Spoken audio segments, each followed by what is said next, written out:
下面这个电路现象难倒了很多业内的师傅。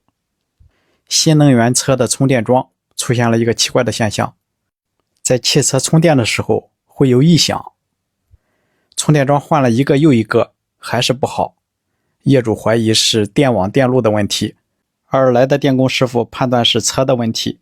那到底是谁的问题呢？在车辆没充电之前，我测量的，大家看一下，电比测量，电路正常，没发现问题。再用指针表测一下零火之间的电压，电压正常，没发现问题。火线与地线之间的电压也正常。再把万用表打到10伏档，来测量一下零线和地线的电压，这个表针没有动静，这属于正常吗？0伏，0伏当然好，测电压没发现异常。这是在汽车没充电的时候是这个样。那就把车开过来，充上电看一下，给车插上充电头，刷卡充电。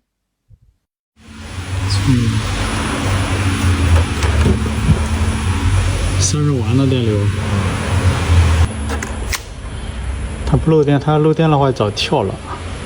以前跳闸啊？以前是闸小吧？这我换过了。啊，以前是闸小的跳。不是，这个最开始换了一个大的，它也不好使。换了一个是多大的来着，也不好使。我听声音在哪听啊？我想的办法就是啊，哪个地方听着这儿的响？这吗？这个。你们叫4S店的给我看看吗？是我上4S店了，4S店要叫他来，他不来，他没毛病，他来干啥？我听声音。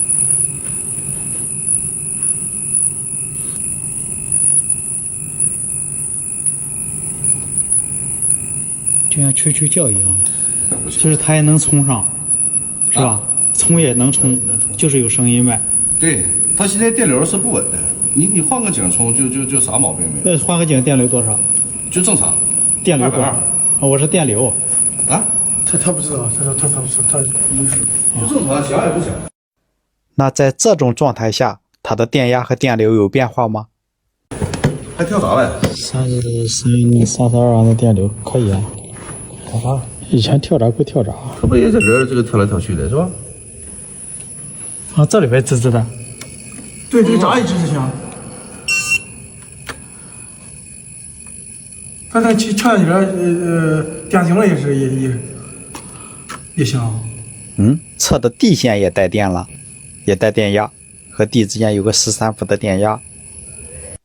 看一下剩余电流，也不稳，3.9毫安。充电电流也不稳，也在变化，32安。电流乱跳，而且有啾啾叫的声音。测地线带电压。再上指针表10伏档，测一下零线和地线的电压。刚才是表针不动，这一下，哎呦，这么高，好高啊！很明显，这是一个不正常的电压。你看，我只差一个表笔，你看表针，它都有电压，这就是不正常的。而且这个电压，你看，它是在波动的，100、100的。现在是一个表笔只测零线，它就有这种情况。这是受到了什么脉冲信号的干扰吗？测火线也是100、100的。所以说这种现象头一次见。把档位达到50伏档，测一下，看看多少伏。零线和地线15伏。它这个电压摆动是随着那个声音来的。其实你看，像脉搏一样一动一动的。这是啥东西？这是零地电压。那么零火电压呢？测一下零火电压，220多伏，还行。零火电压没有来回的摆动，很明显。再看一下它的剩余电流，也就是漏电电流，3.9毫安，还在变化。看一下地线带多少电流，4毫安左右， 4毫安、4.2毫安，它是变化的。这到底是不是一个正常的现象呢？肯定不是，这种现象就是不正常。你看，就是你测出了不正常的现象，都不清楚是什么原因造成的。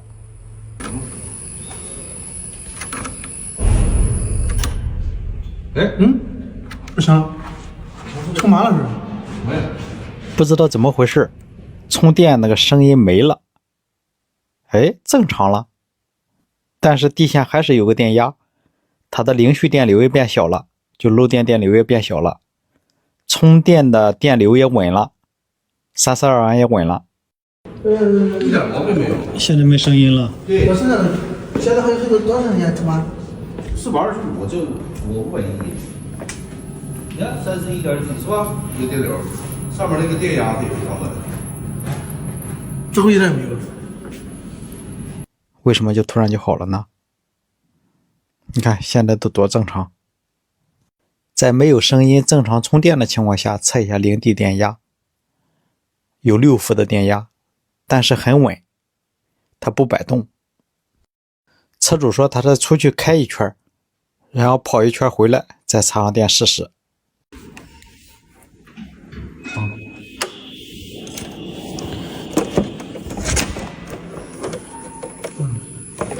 行。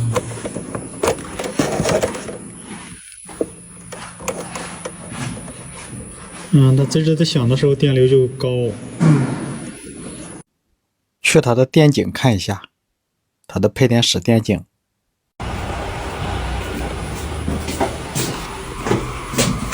那门一开，我天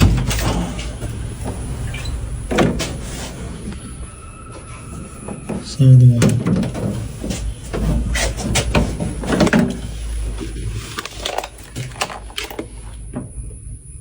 也吱吱的响，也行。那个像蛐蛐叫的那个声音，在这个电箱里边都能听到。这个是充电桩专用柜，充电桩的电是从这接出去的，在这个主电柜测一下零地电压，看一下，表针还是摆动的，还是摆。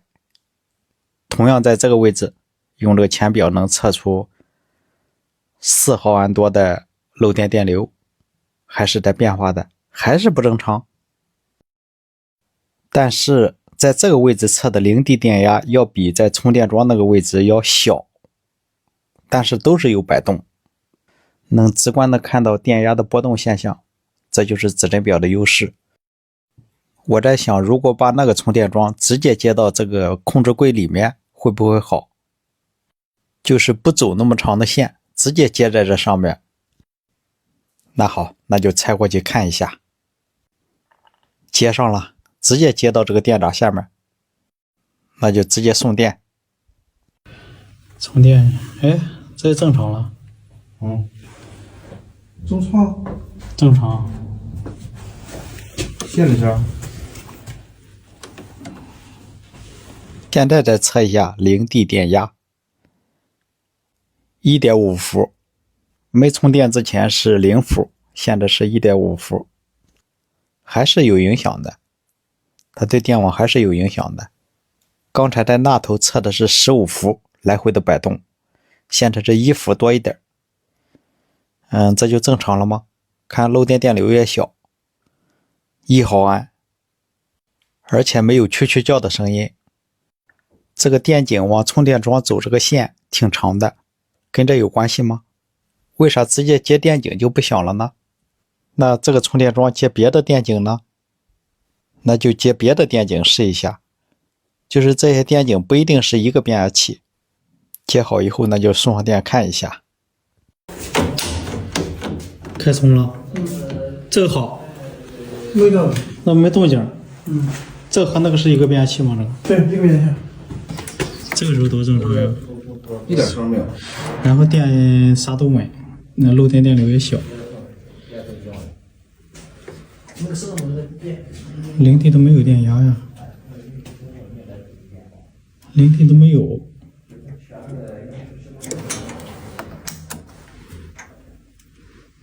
正常。是因为线太长的原因吗？还是线太短的原因吗？这个零地电压正常呀，而那一个零地电压居然在1伏以上。这一点声音没有，一点声音没有。是在充了吧？充了呢。连前面都没有声啊！一点声音没有啊，一点声没有。是因为线短了吗？啊。另外，客户说这一片的充电桩，他插哪一个都响，而别的车用他的都不响。把充电桩再接回来，再插上他的车。只要他的车一充电有声音，这个表就显示4.几毫安的漏电电流。这个吱吱的声音，车的位置听的声音最大。它这个声音能一直传到总配电室。这里也有吱吱吱吱吱，声音很小，只要那个充电桩一充电，这个声音就出来了，不充电就没有。然后车的零地电压也很小，很轻微，但是不充电是没有的。因为我个人觉得在变压器这个位置，零地是连在一起的，不应该有电压。那这种情况是不是它的地线串入了一个异常的信号？你比如高频，还有其他的。我才疏学浅，这种现象我解释不了，但是我遇到过。还有就是再看一下，用另外一台新能源车用这个充电桩充电，看一下充电时的电流也是30多安，但是电流很稳。再看一下地线电流 2.1 毫安。再看这个时候的零地电压是多少，7伏，但是这个很稳，它没有出现表针摆动的现象。用电比测地线也是带一个14伏的电，但是现在充电正常，也没有出现吱吱的声音。车主也说了，别的车过来充都没有这个声音。再去他这个电井看一下。现在我满脑子想的就是充电桩充电，它会影响到零地电压。这种情况以前没太注意过。在总闸这个位置测一下零线和地线的电压 1.5 伏，不充电是0伏，一充电 1.5 伏。再看一种现象，就是他的车在充电的时候，零地电压变得很高，变得10几伏，而且表针不稳，在摆动，随着那个声音在摆动。指针表测出这种现象，那数值表测出来会怎么样呢？再用数值表测一下零线和地线的电压，表上显示4伏左右。数值表测不出来，有可能是它不吃这种信号。就这种情况把车主给愁坏了。他以前换过比亚迪的，又换过公牛的，还换过其他的，都不行。他去外边的公共充电桩没问题，别的车过来上他这个充电桩充也没问题。正常充电 1.3 毫安的漏电电流，正常的充电电流也很稳，它不会来回的变动很大。你说这是哪里的问题呢？我个人分析和车有关系，和过来的电源线太长也有关系。还请大家在评论区多多指点。好了，如果以后有新的进展，我会及时给大家更新。感谢您的观看。你的电比我慢点，慢点啊！有电我操！用户家的灯微亮，以前没有这种情况，最近才出现的，就是关了灯了之后啊，那个灯还在亮，看看是什么原因。然后修建的啊，对，哎，好的。你看现在它就稍微里边小灯就亮着，微亮是吗？对，正常它是不会亮的。看一下你家配电箱吧。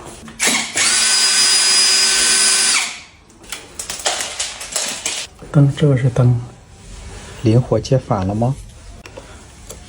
需不需要把电闸拉了？不用。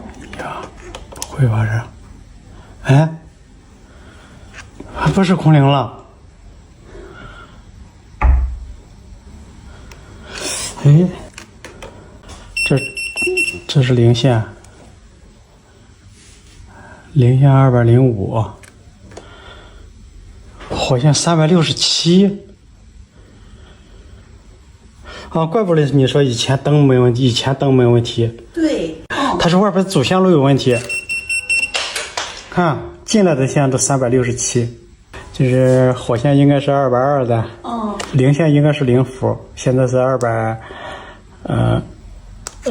几伏，你看，地线20多伏，这不是你家的问题。外面还有个配电箱，要不要看看？要看，还要去楼道看。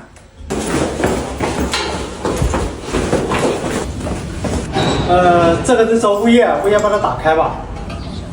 这打开可以测一下看看。现在测一下三相电对地，这一项365高了，这一项364，应该都是220。看边上这一项32伏，边上这一项是对地漏电的，在这个零线也是带电的。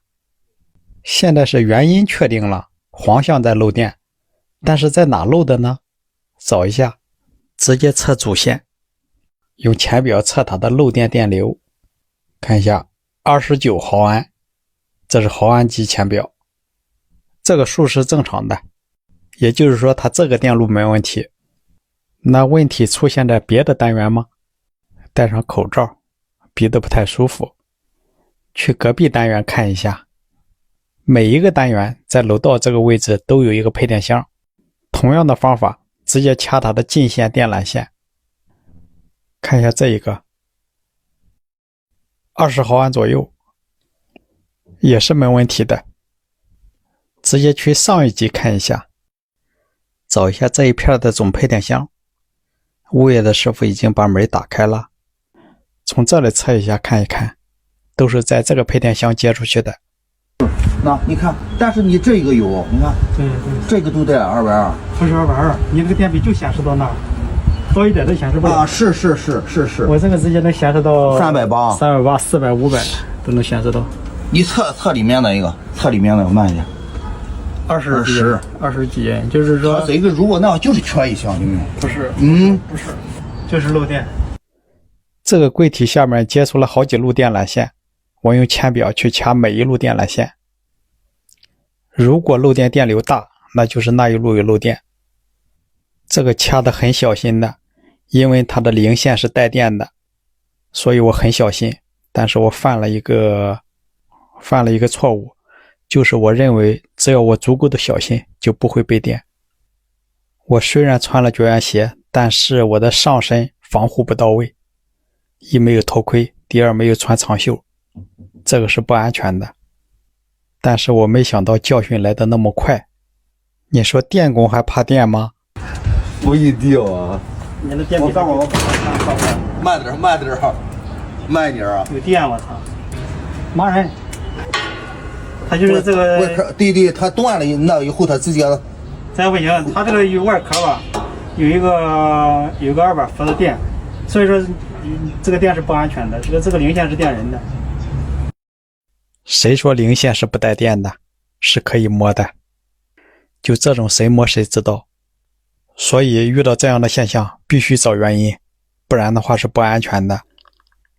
因为它柜体外壳是接地的0伏，所以说它和零线之间有个220伏的电，而我的手臂同时碰到了零线和箱体，这就是教训。那我的表怎么办呢？我得把它捞上来呀，这是我花了4000多买的呀。所以我感觉干电工不是说你足够的小心就是安全的。继续测，找出有问题的那路电缆线，但是最后的结果都没有，这个柜体没有漏电的。那这个没问题，可能问题出现在其他的楼座。同样的方法一路一路排查，问题确定了最后一个单元。2楼的一个箱子，它这个在2楼有个配电箱，漏电的居然是最近才接出去的这路线。这路线是干啥的呢？这路电闸拉了以后就正常了，你看送上电以后它就不正常，送上电零线就带电，拉下来就正常。这路线是有问题的，那就顺着这个线往下走，穿着管往楼下走了。那楼下接的啥呢？来楼下看一看，楼下接了个配电箱，然后一路一路拉着的，拉吧，等一下，送吧。送了。啊，送。哦，哎，送上都有，送上就有。是进线的问题吗？把电断开以后，看一下这个进线是不是有问题哈。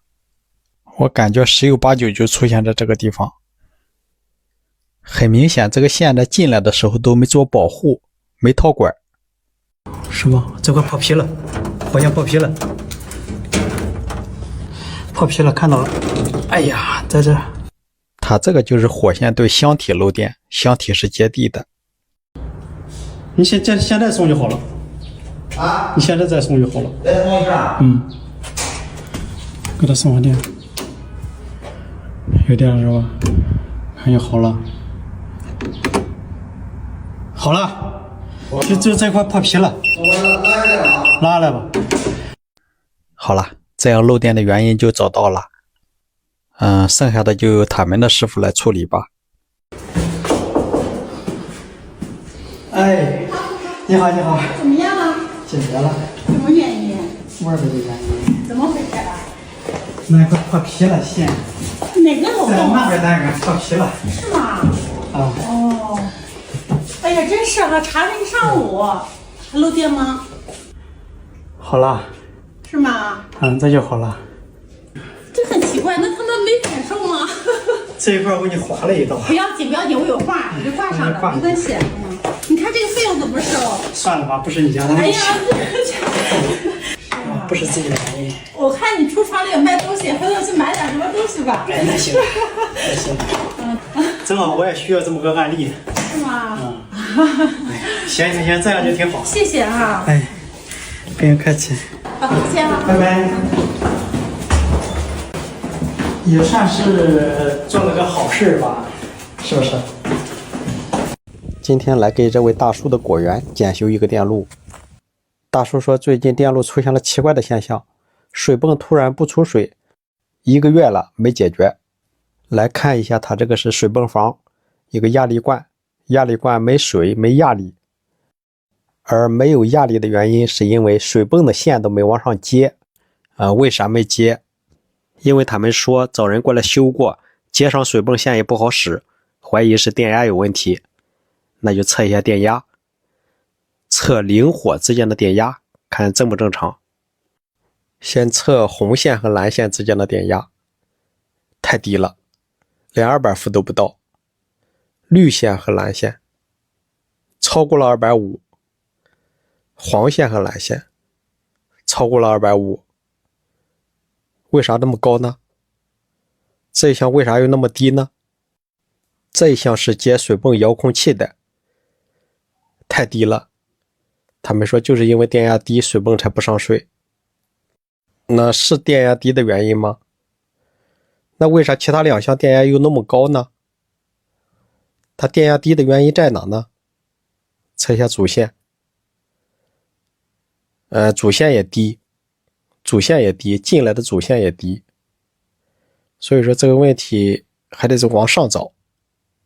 要修的是往上面找了，往进线找了。另外我测的它的零线是带电的，带20多伏的电，所以想去看一下什么原因。那就看一下这个电缆的进线就从哪接过来的。边上有个电线杆吗？就那边那个是吧？啊，从那啊，那行。哟吼，它这段距离还是挺远的。这个哪有电线杆啊？这个。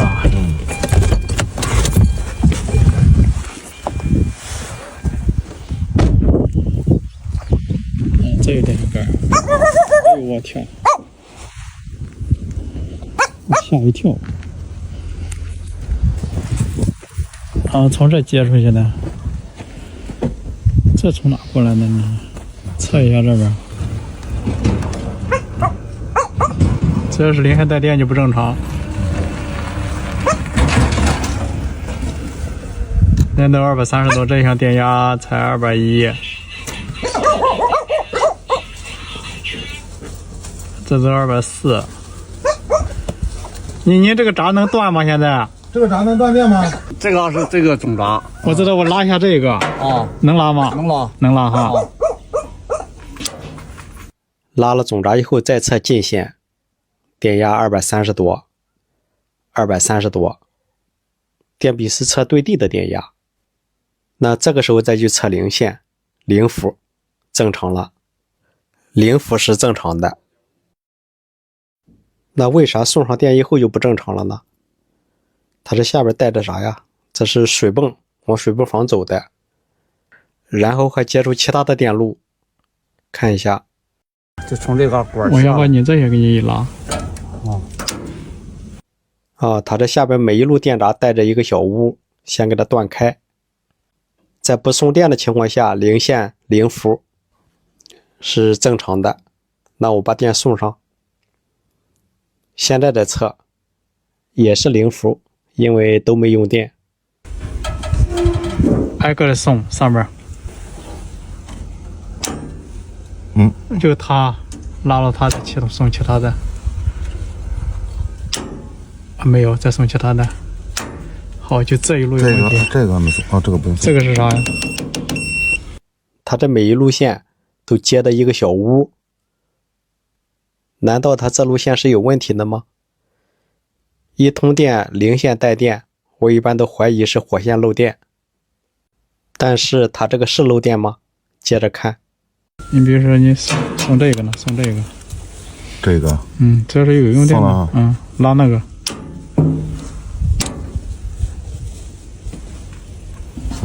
这个没。没用电，还有用电，有。对，这个只要是有用电，它零线都带电。剩下用电零线就带电，不用电零线就。第二个都用电。它零线，它为啥就用一路它就开始零线带电呢？电压就不正常呢？会不会是那样？会不会是电线太长，一用电就虚啊？电压就虚啊？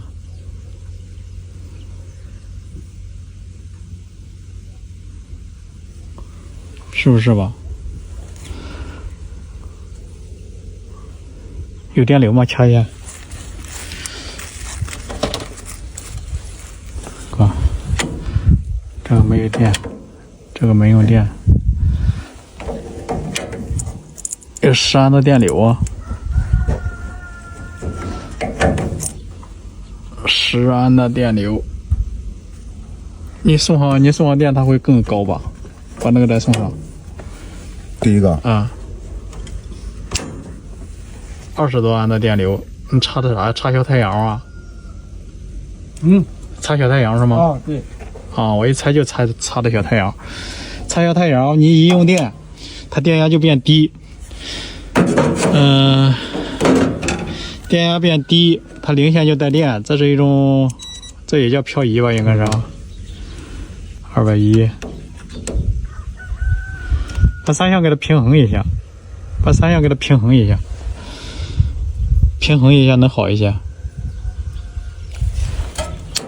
我的意思是，就是把后边这3路线给它平衡一下，分别接到这3根火线上，叫它分配，平均分配。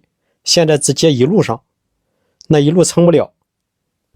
本来这一路带的东西就多，然后还接了个充电桩，结果充电桩都用不了。这个线缆太长了，这线缆都多长呀？从那边过来，从哪儿呀？那边呀？这得有好几公里啊。对。再去大叔的小屋里看一下，他说空调都开不了，这电压太低，当然开不了。天那么冷，他们插了2个小太阳，在总闸这儿把3相电给它重新分配一下。现在再测零线，好多了，0伏。火线224、222，可以了。再测一下零火之间的电压，这一项有点高，超过了250，这一项240左右，这一项220。这样看这个电压还行，也就是说谁的用电量大，谁的电压就低一些，谁不用电，谁的电压就高。这一项电压高，这一项那一头接水泵，过去接水泵就这一项。再来到水泵房，把水泵接上看一下。把水泵接上通上电。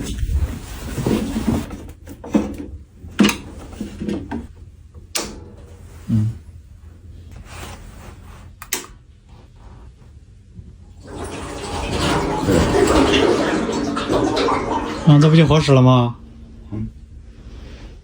这就好使了。摸着没有震动的感觉，掐一下电流，看水泵到底转还是不转。用前表掐，电流是有的，15安多，这证明这个水泵在转呢，在转。这个时候测电压呢，3项电压灵活，230、245，还行，有点高。230，电压还行，但是水罐没有压力呀。现在一直没上水，水泵有问题了，底下。踩泵，把泵弄开看看呗。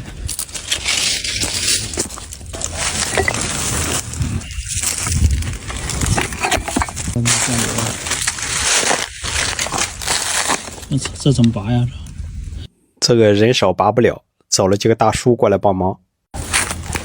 我那个意思是，把这个活结呀，打开，然后通上电，看它往外喷不喷水。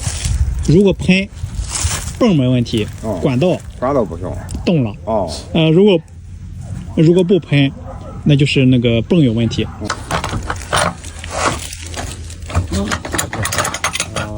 我都没发现。往前是。活结打开以后，把水泵送上电。啊！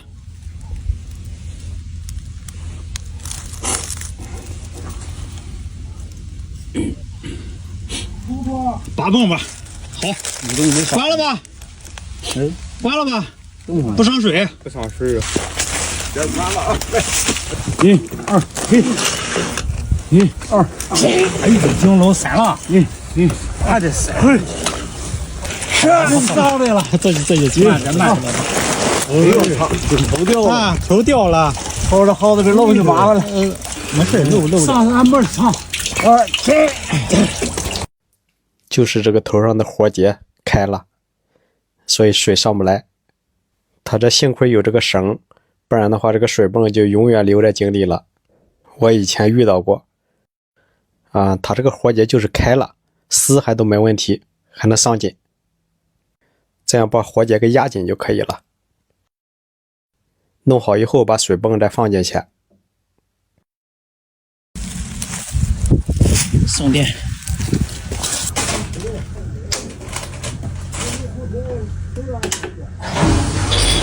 还要拉墙，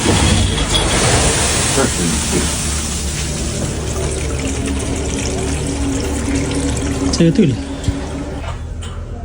压力上来了。单向阀，低杠。哎，好使。OK， 天色已晚，收工。今天又是一个有意义的一天，解决了果园大叔困扰已久的问题。